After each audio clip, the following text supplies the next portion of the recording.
butang mga higala labi na sa Luzon, Visayas ug sa Mindanao. Yung nakita karon layoy kita sir nakong sunog.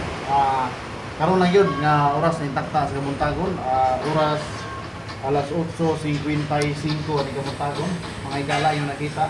Ayun tabong pang dapit sa may building sa wa ko masayot dapit sa may subdivision nga area. So taas atong kansa dire nga tungod sa maong pagitabo sa bagyong Tino. Inungdan sa nay mga live wire siguro o nay mga grounded ya. Balot ang mga higala ni bali kay mga siga o nakabalo na yung mga dikit diha mga basa nga wire. Inungdan na hitabo ang mga sunog no.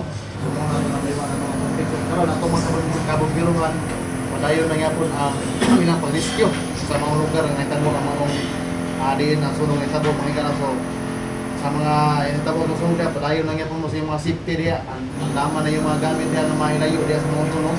Ang pintanan in the heart of changing lives kini si Brigada Ulis Polhot ang pinakaunay